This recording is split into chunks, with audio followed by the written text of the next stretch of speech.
Welcome back to the Just Men podcast, a podcast about all things men and masculinity. I'm one of your hosts, Jeremy, and I'm joined here by the wonderful Byron Rose Kelly. Byron. It's I'm good here. to be back. I know Oh. our listeners won't actually hear any difference, but I'm in a new house, a new space. We're ready to create some beautiful things for the world. Byron, what are we talking about today?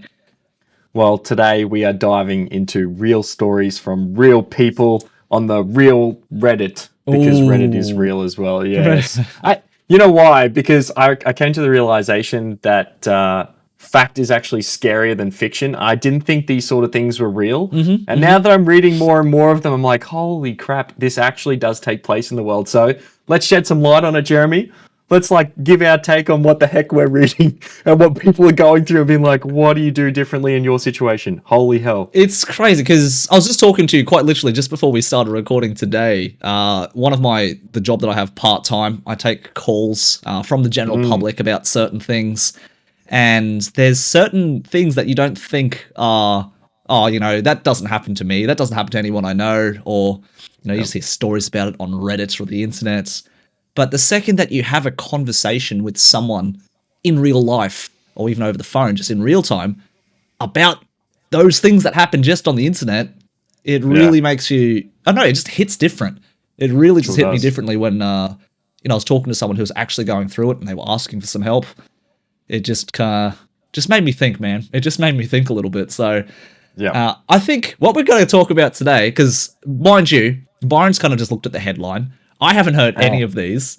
No, so we kind of want to, that's the best way to do it. I just want to drop our opinion, our insight, and not how, this is what I would do if I was them, but our opinion on the situation and what would be the best way forward in that situation. The great thing about Reddit is that it is an opportunity for people to give their opinions, and it's like just a shared collective of ideas about what people can do, because you don't have to listen to everyone's advice, right? Yeah. Like the number of times you'll see somebody suggest something and then the person's like, nah. And I'm not you're like, gonna do okay, your luck, good luck, whatever. So yes, it's just a chance to share. Reddit is funny though, because some people will go on and they'll be very open to advice. And at the same time, people will go on and they're just looking for some, guys, please reinforce my idea that I'm right and my partner's wrong. Yeah. But, and you see them get torn to shreds when that happens. Crazy. But it's crazy. But anyway, we're not Reddit doctors. We're not professionals in any sphere. We're just two dudes who've lived life a little bit. And I'd like to think our opinions as we grow older and wiser are getting better. I'd like to think as we grow as human beings. But that's what we're here for, Byron. We're here to keep each other accountable, and we're here to grow together. And we're here to have some judge. Fun with it. Have some fun with it. Well, share our stories. Let's make your day a little bit more entertaining while shedding some light on some topics that maybe don't get talked about enough. Yeah. I mean, obviously, this is the Just Men podcast, so obviously they are issues that relate to men and masculinity and things that guys go through or things that guys are doing, I suppose. Yeah. But it's all relevant.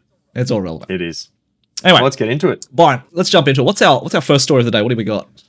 Oh, Jeremy, I've already read the headline a couple of times, and I'm thinking to myself, this seems sort of normal, right?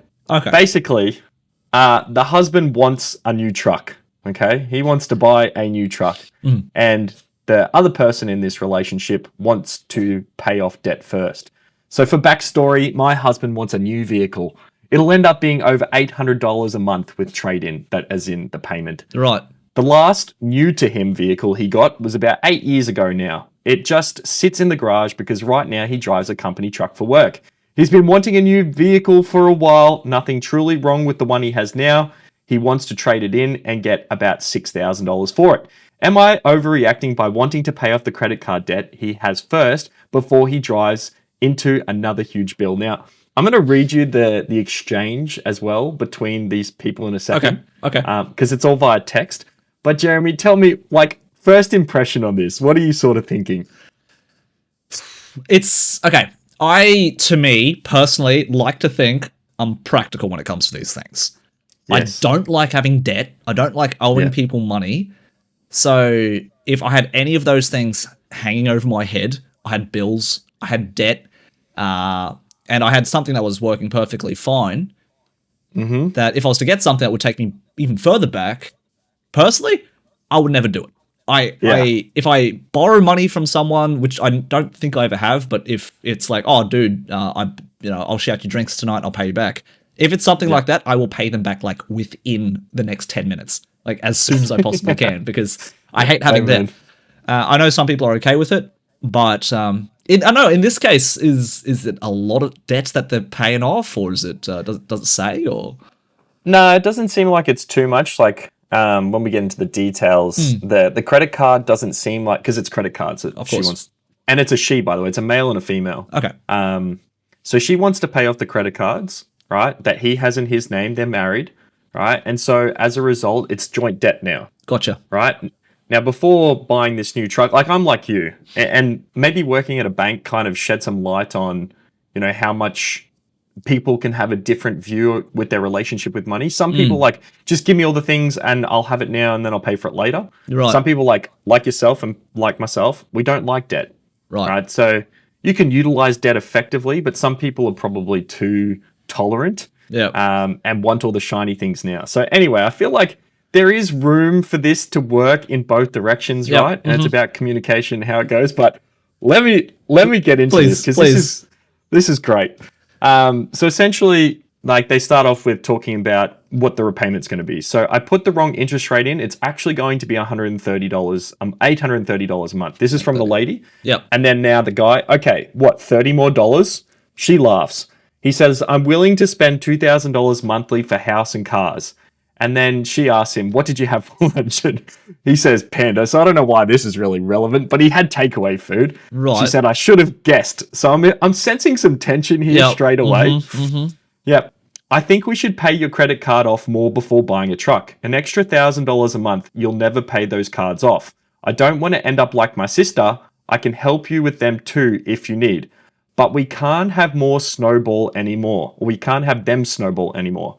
If we can throw $800 at a truck a month, then we can pay your credit cards off before the end of the summer. Now, they're just moving into their summer. So let's say it's 2 months to pay off this credit card at like $800 to $1,000 a month. So maybe $2,000. Right. And then she says, and we'll get a better interest rate, presumably for the car, because you'll have lower debt overall, which means a better deal when you're actually more debt free. Yep. He says, I don't want to miss out on a good deal on a truck. Plus, with everything else we have to pay for right now, I feel like it's never going to happen and I'm starting to get unmotivated. And if that's the case, help me get the truck and then we'll pay whatever extra we have towards my credit cards. She's like, how and why would we have extra money? And then he goes, if I can swing this, I'll get a deal because I take a minimum of $4,000 a month home. So that's his pay. He's making about $4,000 a month minimum. Right. Yeah. In America, so slightly adjust for that fact. Yep. She says, let's talk about this when you get home, because this is all over text, right? Right. And he says, bills are $2,000. I need a yes. I got you, baby. This is what he's saying. Like, I need a yes, babe. Give me a yes. Not a let's talk. And he's put it in quotations as well. No. Here we go. And he's like, damn, I really need to stay motivated so I don't quit this job, lol. And then she comes back with the wall of text where it's, when you're married, debt is combined. I think we should pay off the credit cards first. If you feel like you need to quit and you need a truck for motivation, ... So she's basically questioning the rationale behind this, right? Yep. You make $4,000 a month and you have been making that for almost over a year. We can pay these cards off quickly, especially if you say you have extra money. Mm-hmm. We have to see eye to eye here. So you can feel like a little bit of tension, right? And she's now putting the ultimatums out there. But why do you think you'll be able to get such a good deal on the truck? And he says, this is his response, I kid you not. Okay, shut up. That's the text. And then the next one is, for real. And then the next text is, bye. This is where it gets wild, right? Right. She says, lol, I don't know why you think you can talk to me however you want and get what you want from me. Bye. And she goes, B-side as well. He says, I really don't need you. I can get what I want on my own. From now on, I'll make my own decisions and you do you. And then flips her off with an emoji. And they're married. So they're married, bro. She's like, sounds like a great marriage. You're telling me to shut up and flicking me off. I'm literally your wife, not your effing girlfriend. You have no respect for me, and it shows greatly. Now, the crazy part in this is I read further down here that there's a little bit more context to it. So this lady is like, she's like, I could pay his card off instantly, right? I'm trying to help him, have some accountability for it. Of course. It's not necessarily about the money. It's about the conversation at this point. Of course. And yeah, it's not looking good. So what do you reckon, Jeremy? Is this, yeah, your first impression. First impression. We don't speak to women that way. Ever. Under any circumstance. And I don't think this guy even has a reason to. But by the looks of it, he's living like a single dude. He's living like someone who has never had anyone in his life. And he's living like he's not married. Yeah. And if you're a single dude, if you're in debt, and if you want to blow your money on something that's going to put you further into debt, personally, I don't think that's a good idea. But you do you, fam. You do you. Yeah. Yep. But when you involve someone else, particularly someone that you love, you're supposed to love, someone that you are legally obligated to share finances and everything else with because you're married and, bro, you chose to marry her, like no one forced you into this, then there definitely needs to be a different conversation. Especially something that's going to be affecting both of your finances. If this guy was, I don't know, raking in, I don't know, 100K a year, earning, I don't know, 10K a month, whatever it was, and this was pocket change for him, then whatever. You buy what you want, man. You buy what you want. But if it's like, yeah, man, I have to pay this off over time. I need you to help chip in the payments as well each month. It's like, okay, that needs to be a conversation. Where is this coming from, Byron? Where do you think this mentality from this gentleman, if I can call him that, is coming from? Well, I thought about this. I was like, because obviously we only get a snippet of the conversation, right? And I don't know. We don't know how long they've been married, for instance. Not that it's necessarily an excuse or anything. Of course. But like, I feel like someone who's in the first 6 months of marriage, I should say, not the first 6 of marriage. Yeah. First 6 months of marriage versus someone who's maybe 5 years down the track might have a different take on what this looks like. Yeah. But I'm like, I feel as though there's probably a lot more going on for this bloke than what we can see. And maybe he also and I'm not trying to excuse his behavior at all, right? But what if there's like something more going on behind the scenes? Because he talks about motivation for his job and wanting to quit, right? Maybe he's slogging it out, right? And he's like, I feel like I need some sort of reward because I'm not feeling any fulfillment in my life. Yeah. Now that's probably an issue because a car or a truck is not going to solve that problem anyway. No. But it's indicative of some greater problem that needs to be addressed for him personally. Yeah. And then, like, it's interesting, again, looking at it from the lady's perspective, because she's like, I could pay his card off, right? That's not necessarily the issue here. Like, I want him to take accountability for our joint finances, and I want him to be able to see it. And she said, like, let's talk about this when we get home. Yeah, absolutely. Right? And this guy's just flipped it. Because he didn't get his yes, he's gone, nah, I'm going to throw you to the curb and I'm going to go get my damn car because I need a yes right now, babe. I need you to believe in me that this is the thing which just screams to me like he's massively insecure. Massively insecure about something. He's in a really bad spot, right? So, yeah, I look at this and my first thought was there's no way this is a real conversation. Yeah. Like, no one actually talks to their significant other like this, do they? I'm like, well, they do. Apparently they do. They do.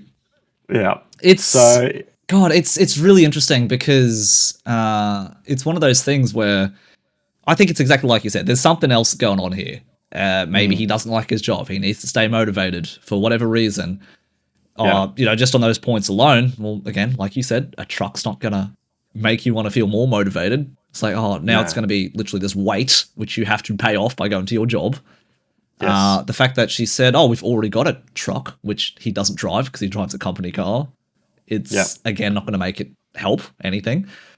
And if you really need motivation to stay in your job for whatever reason, you should probably be thinking about doing a different job if that's the case. And, I'd like to think... I was going to say, I don't Yeah. think even if he changed jobs, it would necessarily like, because you go through the honeymoon phase of a job, but there's something in deep within himself that he's not fulfilled by, Yeah. right? Some sort of greater purpose. And it sounds really wishy-washy to say this sort of shit, right? But you know, when you have purpose, it's much easier to get up and go every day. Oh, 100%. And when you lack it, it's like grinding and dragging yourself through fucking tacks and concrete and glass. You know, you're like, oh, this is just pain every day. I mean, we've literally talked about this earlier, just after our games night on Sunday, or maybe a little scrum on Monday. But we were discussing, Byron and I, because right now behind the scenes of not doing podcast stuff, we're kind of building our own courses in our respective fields. Our empires. They're slowly building up. There's little brick by brick. And whenever I know I'm in my part-time job to pay the bills, I know why I'm there. The purpose is I need to earn some money so I can do what I actually want to do. So I don't love it, but it's necessary and I've got a purpose. So that helps me go to the job, right? But when I'm not there, when I'm working on what I actually want to work on, it's so easy. It's so easy to do. And it's the same for you. You're mentioning like every day that you wake up, you're like, man, I just want to work on this thing. I just want to get to it. I just want to knock this out because it's something that you've got a greater purpose. It's something that you want to do. It's something that you want to help people with. Yeah. And at the end of the day, again, my favorite saying, at the end of the day, I think if you do have a job which you don't love, ask yourself why and ask yourself what you actually want to do. Because going to a job you hate to buy shit you don't need isn't going to make you happy.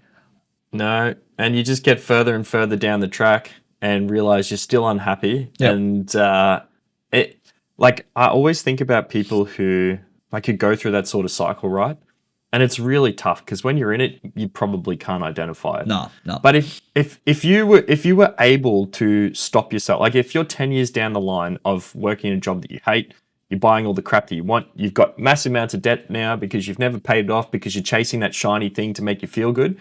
If you're 10 years deep, if you had the opportunity to go back and be like, oh, my problem was actually more within than external, and you had an opportunity or a realization or someone said, hey man, maybe you should think about this here, and you could save yourself 10 years of pain, would you do it? And I'd like to think everyone would say yes. Yeah. And this is like where conversations like this potentially are your light bulb moment, right? You sit there and you're like, oh, am I in this trap? Am I chasing? Because I love listening to like monks and stuff talk about happiness. Yeah. Right. And there's this one famous monk guy, I can't remember his name, but he's like, I'm not chasing happiness. Right? Happiness is fleeting. Like happiness is temporary. Yeah. You know, you can be in a state of happiness. And the funny thing is your brain will actually become accustomed to that state. Right? That baseline of happiness then is no longer happy. Like that's just now it's normal. Yeah. And so you go, okay, I need to chase a new high of happiness. Yeah. It's like, oh, and that's what happens. Yeah. But yeah, this guy, like taking it all back. I mean, one, I don't care what your motivations are. The conversation that was had where he's like, okay, shut up. Like, he's a child. He's an actual child. What the heck? And do you know what the most liked comment on this whole thread is? Yeah.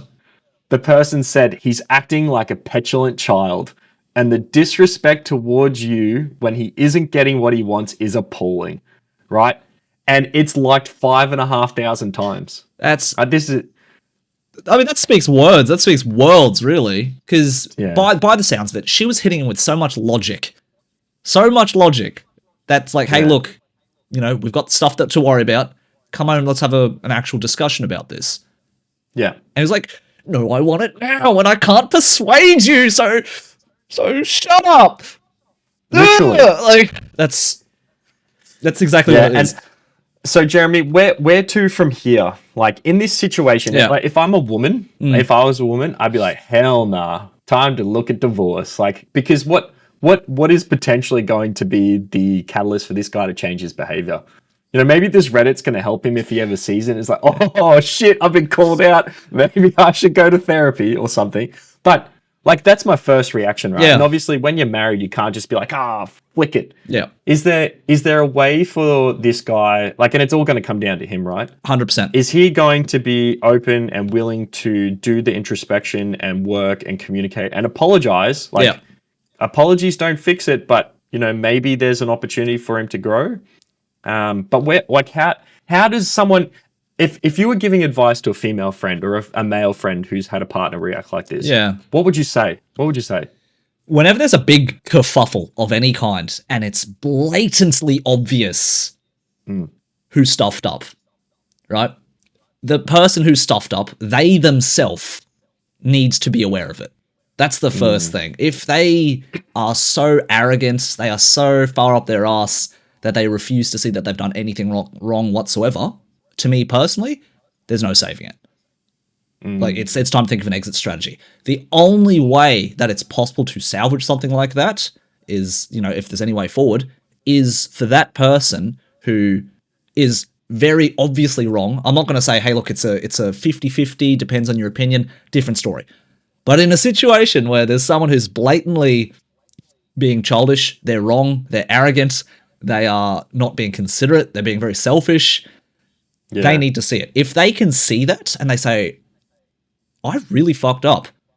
I'm actually a child. I reacted really badly. I actually hurt you. And this behavior is not acceptable for somebody who was married or in a relationship, whatever it is. I see what I've done wrong. And, I'm really sorry. I apologize. Yeah. Right? That is the bare minimum of the first step. Right? That's the bare minimum. But even after someone acknowledges that they're wrong, it's not simply it's like, all right, I'm sorry, let's get over it. No. It's, I'm sorry, I fucked up. I need to commit to changing this kind of behavior so it doesn't happen again. Because otherwise it will just be, I'm sorry, let's get over it and do it again. And it will become a repeating pattern. So and that's the thing. That's the big thing. If you go and have a look at some of these comments, a lot of them are like, it's just stories of people sharing their experience of having come across similar people. Yeah. And you're like, okay, so it's really worrisome to some degree that it doesn't seem like people change their stripes, right? Or what is it? Leopards don't change their spots. Leopards don't change their spots, behavior like this, behavior happening like this now is likely to repeat in the future unless something significantly changes. And it's not going to be her significantly changing. Like, as I said, she could pay off his credit card within the month, right? She's choosing, and I think this is the right course of action here. She's choosing not to, because all she does, if she does pay them off, is enable him further. Enable him, yeah. Right? So, like, I think she's standing her ground, which is really important. The guy here is very much in a space where he needs to work on himself. He needs to very quickly wake up and realize that, hey, he's got a fantastic lady here, and she is going to walk if he doesn't actually. And it sounds like it's weaponized to some degree, but at the same time, if you're a shitty person, like, stop and think, are you the common element, like, in all of this? And if you are, then try and change it, or just be forever miserable. I think, and that's the thing is, you and I, in our lives, in our communities, in the people that we've met through our work, through our social circles, we meet shitty people. They're everywhere. And it sucks. Everywhere. Most people, I think, are good people, which I think, or they at least try to be good people, which I think is very good. They have the capacity for good. Almost everyone has the capacity. I agree. Right? Yeah. But when you do meet a shitty person, and their behavior shows it, and it's a common thing, and a lot of people will agree, the only person who can change that is the shitty person with the shitty behavior. But it 100%. Really requires them to take one step back and ask themselves, this keeps happening to me. There's one common element here. Is it me? Yeah. Because if they keep on going, and it's happened before, you've seen it, I've seen it, we've all seen it, it's like, bad things keep happening to me. Man, I've got such bad luck. Man, fuck the world. Man, I'm a good person. Bad things keep happening to me? No. Nah. I mean, Byron, I'd like to think that I'd like to think that me, I try to, whenever something bad happens, my first reaction these days is usually, okay, what could I have done better? Could I have possibly approached the situation any differently? And 100%. 9 times out of 10, I can usually pick myself apart, which is sometimes healthy, sometimes not, but that's a different story. Yes. But I never try to blame someone else first, unless it's completely obvious. Someone cutting you off in traffic, someone pinching the last pack of Pokemon cards right in front of me at the store. No. But that's look, I wish this lady luck. I hope they do manage to come to some kind of resolution, and if not, I hope the split is very quick and easy. Well, Yes, I at this point, it'd be interesting because I know sometimes people do updates on these posts. Yeah. So I'll keep it saved and I'll keep an eye out for what For happens. part but 2, yeah. I genuinely wish him the best. Maybe it was just a real shitty day for him, right? And it's one of his lowest points in life, and this is, you know, the absolute extreme of his behavior. Yep. I'm inclined to think that's probably not the case. Yeah. But, you know, maybe this guy now has an opportunity to learn and change. And I wish him and his wife the very best. But as a bit of a, I'm not going to call myself a realist. I'm going to say I'm a bit more like jaded. As a bit of a jaded person in this world, I wouldn't hold my breath. So it's sad, but it's true. Yeah. Well, again, there's always a chance, but we won't waste. No. We will wait for We'll part see 2. what happens. Yeah. I'll look forward to it. Yeah.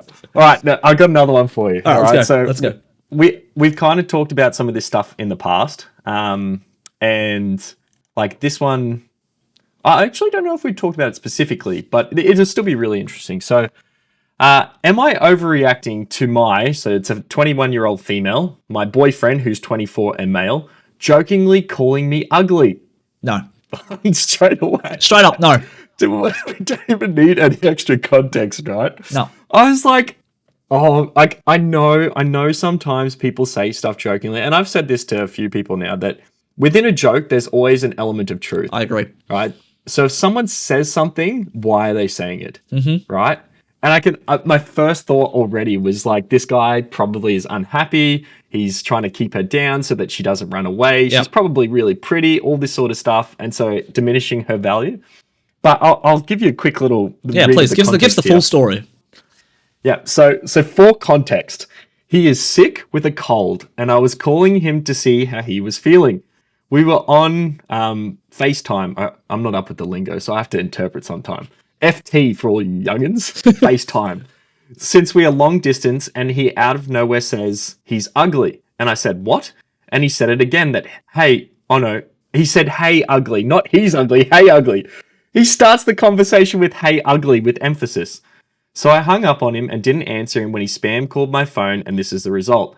We have been arguing quite a bit lately, and as we are both stressed for various reasons, such as life.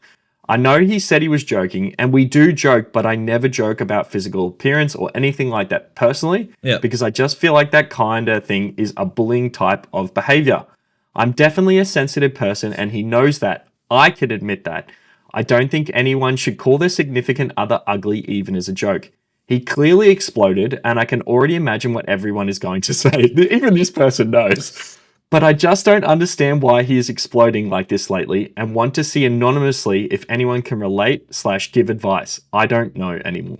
So here's the text messages, right? You've been saying a lot of hurtful jokes to me lately, and honestly, I never do that to you, and I ask you not to say these things like that. So I don't know what you got going on, but no one likes to be called ugly, even if it is a joke. And it's really weird coming from your boyfriend who's supposed to build you up and not tear you down. Yeah. His response, so he corrected her fucking grammar. That's the first thing he responded with. Oh gosh. So not even going to talk to you or read that, to be honest. I'm in pain right now and depressed. Didn't mean that I joke with you, just whatever. All right. Goodbye. Good night. So he's like, straight away just shut himself off from this conversation. She responds with, wow. Next text, immature. Then his response, awful day and I feel terrible. I could give a fuck. Leave me alone.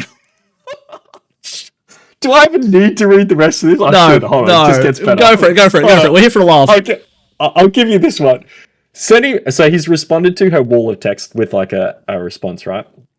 He said, sending me a fucking goddamn motherfucking paragraph while I literally am dying and fucking having an awful day and stressing all day, and you couldn't even be there all day because you're busy and now you just make it worse, alright? Thanks, I guess.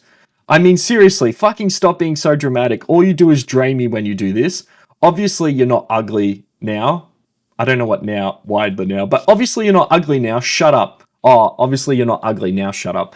By the way, guys, grammar is really important. Of course, 100%. Even in text messages with people you know, please use grammar. Oh, wow. It's the first thing that you have to point out every time you're having an argument. Yep. Oh, now I feel fucking awful and can't even eat. Now fucking fuck off. I'm not going. If there's another 5 slides of this Oh, shit, Jeremy. Jesus Christ. No, okay, leave it there, Byron. Look, I hope anyone reading this can see it's blatantly obvious what's happening. Now, if you want to try and run to their defense and be like, yeah, he's feeling sick, not thinking straight. Never in my life, even under, what's that stuff that puts you to sleep? The anesthesia. Even waking from anesthesia, have I ever thought that anybody around me is supporting me? Would I dare to say something negative about him? Right? And never, because she even gave him a second chance to be like, hey, I'm explaining, this is what you said, this is how you make me feel. And the first thing he says is, fuck off. Fuck you, get fucked. I'm like, really, dude? Now, I'm gonna bring up a point here. A lot of guys say, yeah, this is what makes me want to shut down and not open up because of da-da-da-da-da. Right? Is the reason you're shutting down and not wanting to open up is because someone's wanting to talk to you. They're wanting you to explain something in a way that doesn't require you to get angry, doesn't require you to yell at someone or react in a way that's really volatile. And if you feel like you can't do that because you get too angry or you can't think straight, you probably need to get some help. Like, quite seriously. Because you should be able to have a conversation, even a difficult conversation, with someone that you say that you love or someone that you get along well with. Byron, I think you and I have thankfully yet to have any difficult conversations about anything between us, but yeah, not yet. I would hopefully, and like, because we are good mates, I would expect that if there was something, we'd be able to actually have a discussion about it without 100%. one of us yelling at each other or punching each other or whatever it might be, right? And the same should go specifically for someone that you apparently love if you date them, right? Yeah. So, I don't know, just in any circumstance, like, never, ever have I told, especially someone I love and care about, to fuck off, to shut up, to say something like that. I had a conversation with my partner just the other day. Basically there was something that we were talking about, we were talking with some other friends, and just as through conversation, we were going to do XYZ activity. But in doing so, I brought up an insecurity of theirs, which I, to a degree, am very aware of, but I didn't think it would be such a big deal. But she later told me that night, hey, you brought this up. It's a pretty big insecurity of mine. I'd appreciate it if you didn't bring that up. Yeah. And my first reaction is not fuck off, man up, or don't be so sensitive. It was, I'm so sorry. I didn't really realize that this was, affecting you this much. I apologize. I'll do better. I'm not going to do it again. But thank you for telling me about it. And because I don't want to hurt them. I don't want to make them feel bad. So I feel very grateful. That's what this screams, right? That's exactly what it's framing. It's just, this is what you said. I don't feel good about it. Could you not do that again, please? Yeah. And if someone asks you, particularly someone you care about, someone you get along well with, for a request, and I don't think it's very hard to just step back and say, oh fuck, I stuffed up. That's my bad. Yeah. I better not do it again. Better not do it again. So well, I will say during, is not everybody. It's taken us a long time to develop that. I think about when I was younger and I probably would act more emotionally up front. Especially when you've been called out for doing something wrong. Yes. I wish as a human behavior, it wasn't immediately jump to the defensive and be no, I'm not doing wrong. But for some reason it's ingrained in a lot of brains. It is. But, and so I will say, if this is you at the start, right? If this is where you are, this is your level of emotional maturity right now, and you realize you can at least have some thought about the fact that this is what you're doing, now's your chance, right? Now's your chance to look at it and go, okay, I have this thing I need to work on.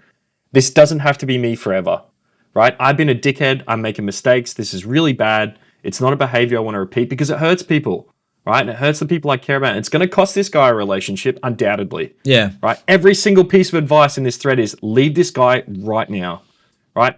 He's not in a position to be in a relationship with you. He's not the kind of person if this sort of stuff continues, over the course of, like, let's say you stay together for the rest of your lives. Yeah. What do you think your relationship's going to look like in 10 years? Right? This dude needs to learn, needs to grow.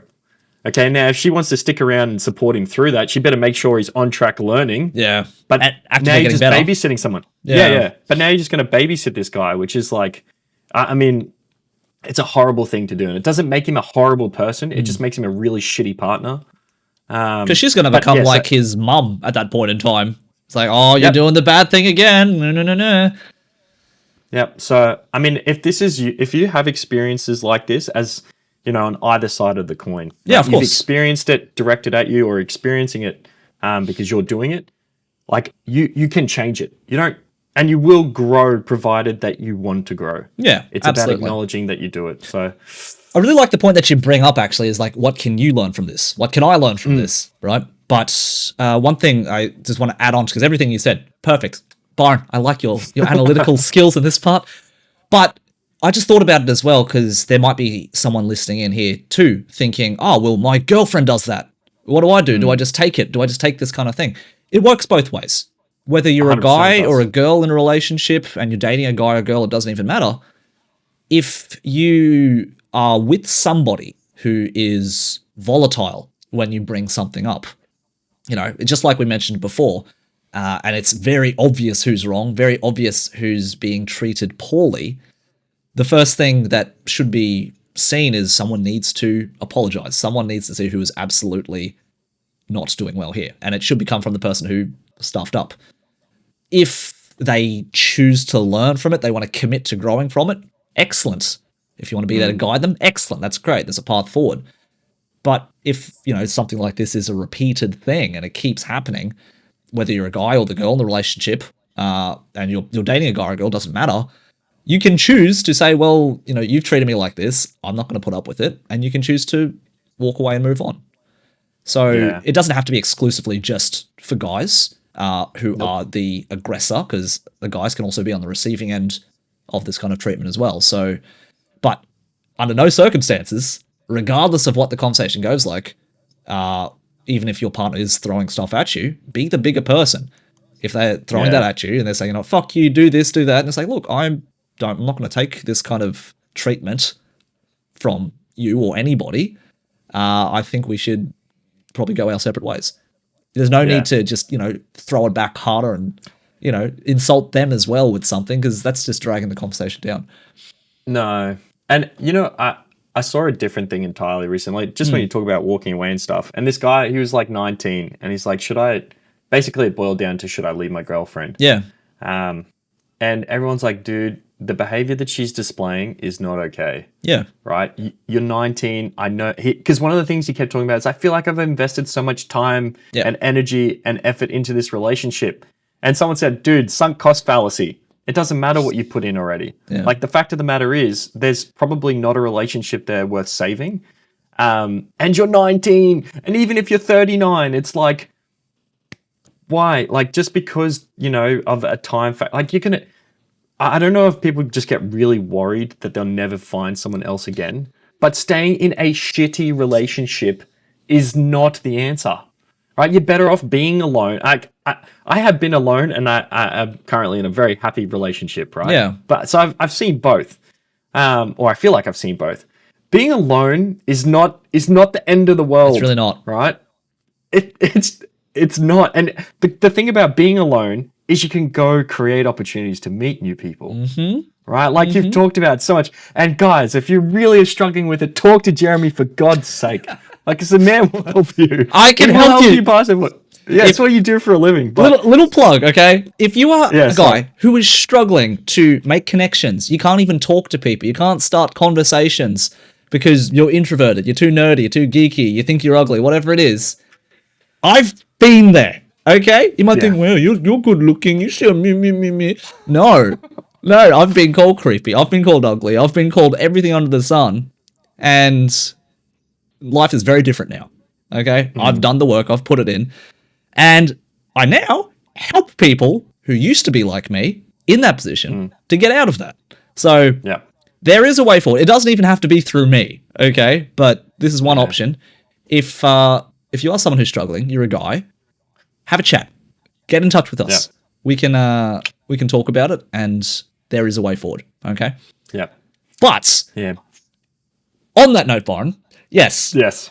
19. God, I can't believe how young 19 was at one point in time. It's crazy to miss even it. think about. Because again, same as you, I was in a relationship which I thought same thing. Oh, this is the best that I can do. I'll never find someone as hot as her.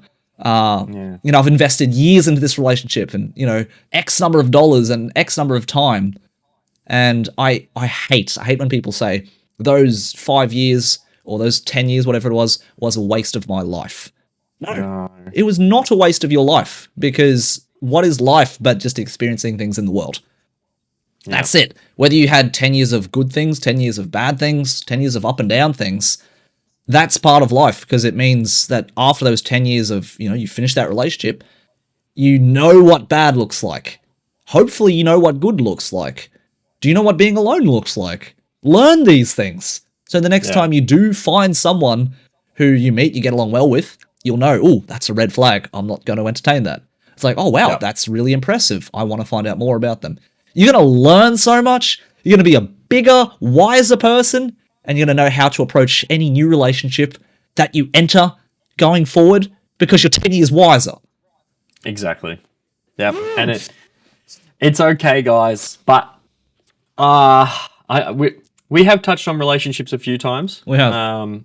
But I think the reason why, because it's hard to have the experience and knowledge that's available out there, right? It is. You only have so many relationships and you only have so many experiences, but the fact that there is so much commonality across the world of people in terms of the way that they navigate life and relationships and stuff, there's a lot of solace in that. I think it's very reassuring to know that you're not alone. Yeah, absolutely. Right? But I have some more for you. Right, give me another one. Give me another one, Darren. I've liked these discussions so far. I thought to myself at the start of this episode, just like, oh, Byron, you got to keep a few in your pocket. Are we going to be able to talk about them for that long? And look at us going. I'm like, fuck, we better stop talking about this one. All right, there's one more I think we can squish into this episode. Give us your favorite. Well, I'll go with this one because we've kind of talked about it, and I think it kind of ties in with the theme. Because if nothing else today, I want people to walk away and realize that perhaps a lot of the behaviors that you may be prone to are things that you can look at as red flags for yourself as well. You can be like, oh, either red flag in someone else or red flag in yourself. Yeah, I like that thought. All right, hit us. What do we got, Byron? All right. Well, so he broke up with me impulsively over the phone. Impulsively over the phone. Yep. Okay. So this young lady says, quite devastated to be honest. He is quite emotionally immature and broke up with me impulsively over the phone after I listened to him talking about how much I don't care about his feelings. After I was talking about how him discrediting my knowledge that I have a master's degree in hurts me. I've been ignoring his texts ever since, saying that he wants to talk. Unsure if this is worth saving, as we didn't necessarily have a bad relationship, just butted heads all the time. Ooh, okay. All right, so here are the text messages. When do you want me to drop your stuff off? That's from the bloke. Yep. She says, I don't want it, thanks. You can throw it if you want or keep the pillowcase. I don't know what the pillowcase is about, but fair. He says, I'll come drop it off now. She said, I'm leaving soon. He says, I don't like doing things over the phone. She says, I don't want you to come around. He says, I'm not happy with a phone breakup. She says, I am. I don't want you to come around. There's nothing that I want back from you. He says, 2.5 years, and you don't have the decency to say it's over to my face. See, when I'm reading this, I'm thinking, this doesn't sound like he impulsively broke up with her. It sounds like she's breaking up with him, right? Yeah. But let's continue. She says, yeah, exactly. 2.5 years, and you ended it impulsively over the phone. Okay, so now we're getting some context. Right. He said, you have just shown me that this isn't, and by the way, the U was in capitals. You. The letter U? The letter U? Or... Yeah. No, Y-O-U. He actually typed the whole thing out, which is good. Yeah. So you have just shown me that this isn't going to work. I bore my heart out to you again, in capitals, and you spat on it. And then next text message, again, in capitals. Just as well. Plus, I said, if that's what you want, then say it, in quotations. So he's quoting himself, I'm guessing. And you didn't answer. she says, I don't want you to come around. He says, so by my understanding, it's not even official. Right? So in his mind, they haven't broken up yet. So let's just digest this a little bit. So he's saying that this breakup is her proving, right, that the whole relationship isn't going to work. It's her fault that this is breaking down. Right. He bore his heart out, so he was telling her all this stuff, and he's got it again. So clearly this is not the first time. Yeah. And she just, in his mind, has no care for his feelings whatsoever. And then he's got this qualifier in here of that if that's what you want, then say it. Like he wants her to say that they are breaking up, right? If that's what you want, then you say it, right? All right, so she just continues on. So he says, by my understanding, it's not even official. She says, I don't want to be with someone that impulsive. You said, in quotes, we're done. I'm not engaging with you anymore. And then he comes back with, I don't want to be with a toxic woman who doesn't even respect my feelings. This is because of you and your actions. Right. I gave you the exact reason this wasn't working for me. And you said, hold on. I gave you the exact reason you said this wasn't working for me. And you proved me right by not communicating with me, by instead disrespecting me and my confession. I can't even muster up anger. I'm just disappointed. I thought you were better. Okay. Byron, first thing I've got to ask is, because this sounds all too just the emotions, like not necessarily the words. The words are just like whatever. Okay, but just the emotions coming from both of them is all too familiar to me. Oh yeah. I remember we've had a discussion because you've been through a long-term relationship breakup before, but was it explosive or was it kind of just fizzled? It fizzled. It just fizzled. It was very like, so you tell me. I don't want to put words into your mouth. What was like a fizzled out thing like when you broke up? It was just kind of a case of, less interaction, less anything. And then after like 6 months of thinking about it, I was like, I don't think we're really in a relationship anymore.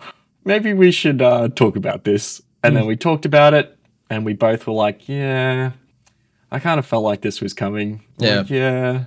All right. Well, I mean, it's been good. Let's communicate, get through this, work together and sort it out and then go our separate ways. Yeah. I was like, okay. That's about the best way a split can go. Honestly, it's very amicable. It's like, all right, we see eye to eye. Mine was kind of half that and half not. Because I've had one long-term relationship where we broke up, and it was a very much, I think she emotionally had exited the relationship probably 6 months prior, and I was kind of just catching up. So, when we kind of set some ground rules, we're still living together for a little while, obviously. Who can we bring people home? Can we see any other people? But that conversation just between those two people, it was just all too reminiscent of it's done, right? It's very obvious that it's done, but both sides want to be having the last word. Right, they want to be right. They want to be right. Yeah. They want, and I was in this position too.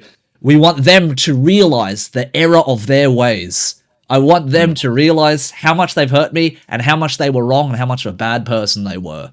And you want that so badly.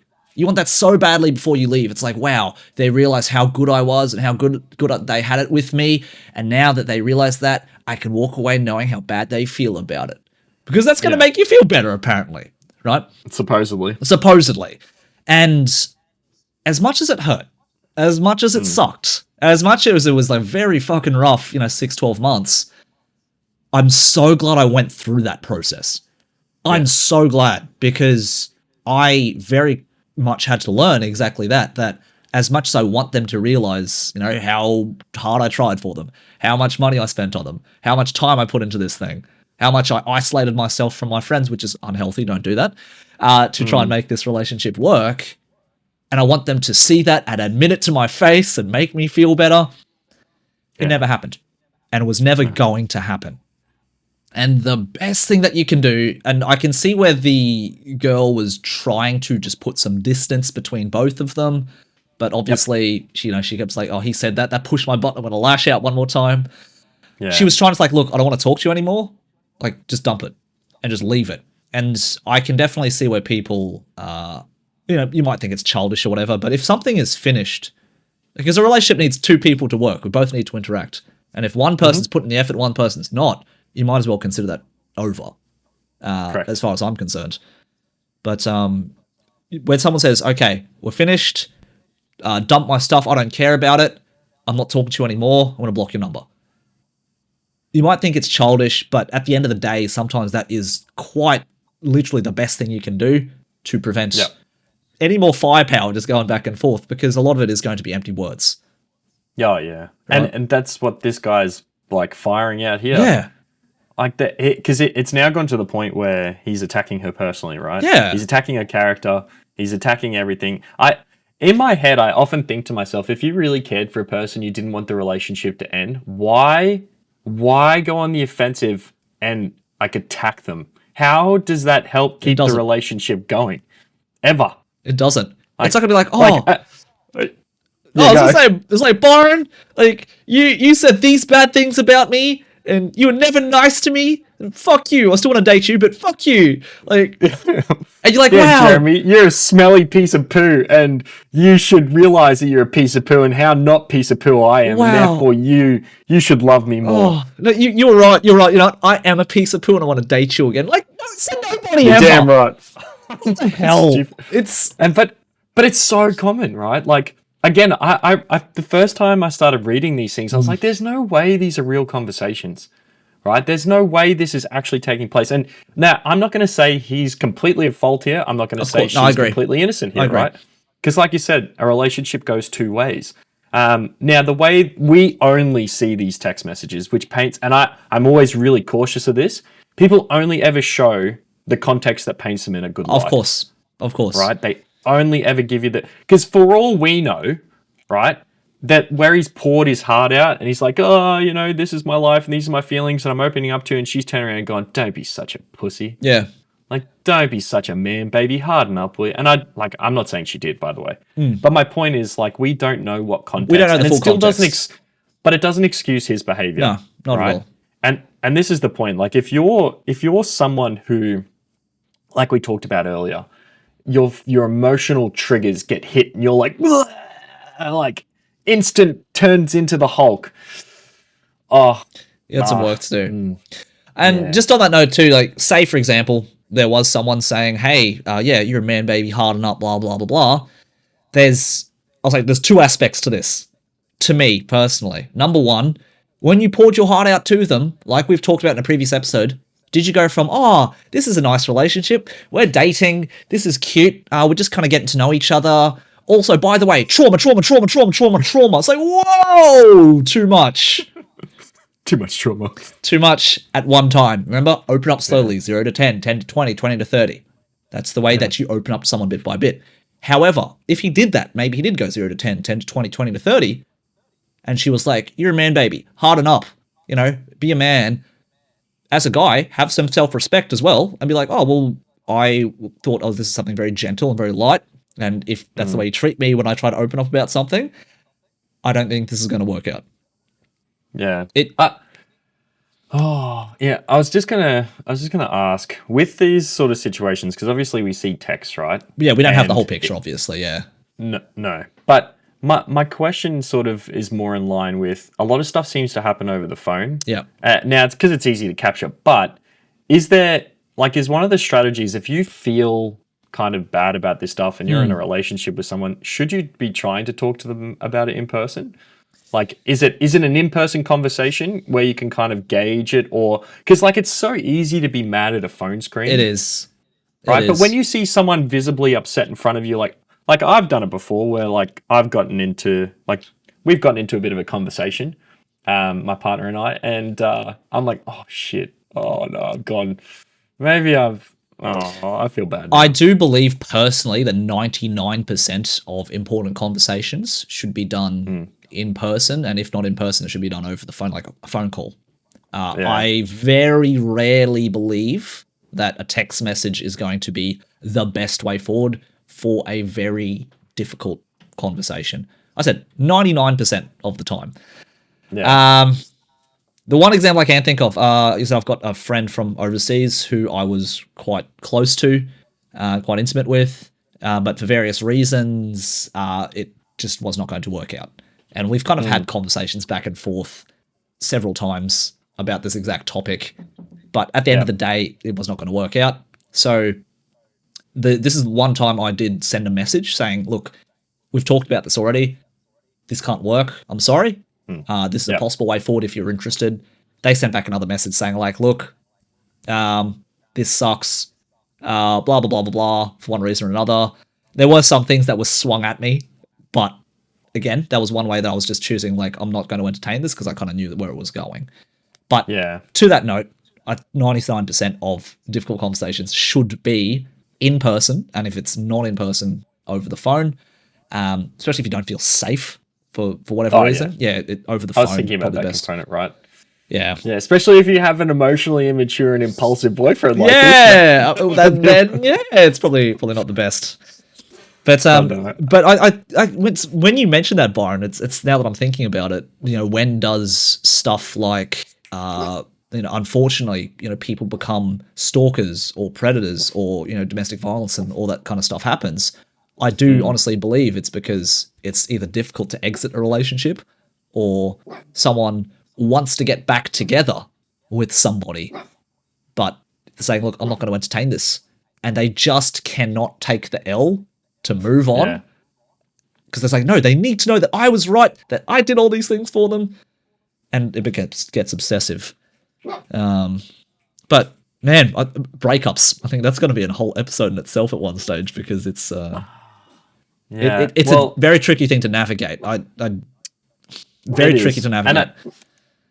There's not necessarily like a what do you call it? A standard operating procedure for breakups. There's not. All right, so there's not a best practice that people can necessarily follow. Although I think there are elements of, and because it's really going to come down to situation. Yeah, what's actually taking place. But that again, like this whole exercise today just goes to show that, and unfortunately, I didn't. If I had a bit more prep time, I'd find situations where it's perhaps from the man's point of view and stuff as well. And we will do that, I think. But it just, again, it goes to show how much commonality there is across the board with people and the way that things evolve and happen and how ultimately your behavior, right, says a lot about where you're at. Yeah. Right? And if you can identify what your behavior looks like and do something about it, then your life gets a lot easier. Sorry, give me 1 second. That's all good.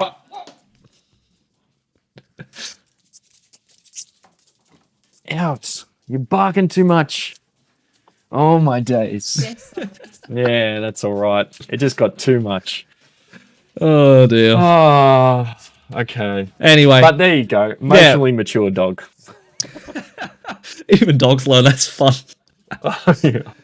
Oh, dear. But no, but this is quite a good exercise, a good little discussion today, just talking about, I guess, real situations. I mean, some people are going to say, oh, no, Reddit, you don't know what's fake, you don't know what's real. But for the most part, I think if someone's taken the time to write up something, whether it's a story, whether it's a true thing or not, it's a good thing to discuss just about, a situation that has happened somewhere in the world to someone. Yep. And you can learn a lot. Yeah. You can learn a lot. Hopefully we can learn from other people. We're learning from other people's mistakes. So, well, whenever these sort of things happen, I always sit there and think, is this something that I'm guilty of? And maybe not to the same extent, but, is there an element of this behavior that I also have in me? So like overreacting to things. Yeah. Or perhaps being a bit childish about the way that instead of having a conversation, like for instance, in the first one, the lady's like, let's have a chat about it when you get home. It's like, no, I'm shutting down and I'm not talking about this because I'm not getting my way. Yeah. It's like, and it might not be that extreme for everybody, of course, but is there something that I can learn? Is there some way that I can think about my behavior, reflect on it and improve from it? Yeah. Without having to put myself in the situation of upsetting someone I care about. Absolutely. Because I think everybody it's so easy to look at someone's story or look at the screen that we're reading and say, oh, that could never be me. This is going to be my advice. But it's very difficult to kind of say, is this me? Like, is this my situation? But I think the people, hopefully, like that's everybody, that we can read something and put ourselves a little bit in their shoes and kind of ask, can I learn something from this? Is there somewhere I can improve? So I think that's the good thing about these kind of stories. But Byron, this was a Sure. wonderful idea. By the way, Byron pitched this idea to me this morning. I'm like, hey, that's a great idea. Let's discuss some stories. Well, I definitely want to do more of it. Yeah. Because I think, if people who listen have their own stories and their own situations, and they want us to kind of anonymously talk about it and sort of what our thoughts and feelings are, then please let us know. Like, or if you see one, you're like, holy crap, guys, what's your take on this? Send it to us. Send it to us. Yeah. If you don't know our Instagram is at it's just at Just Men Podcast. That's where you can find us. Yep. And guys, if you have listened this far, I didn't plug it at the start, Byron's my bad, but here we are. Nah. If you enjoy what we do, if you like our vibe and you want to support us beyond just a cheeky follow and a comment every now and then, head over to Spotify, give us 5 stars on our Please. podcast. Give us the 5-star rating because that helps push this podcast out to the world. We also have, again, very optional, we've all got a Patreon called the Just Men Podcast. Just a little way of showing thank you at the cost of a coffee each month. You can subscribe to our little Patreon and support us that way. So, yeah, we appreciate you. Yeah, appreciate you. Thanks very much for listening this far. If you've listened this far, and we'll be back again next week with another episode for you. We sure will. All right, love you guys. It's been a pleasure. See you later. Bye. Much love.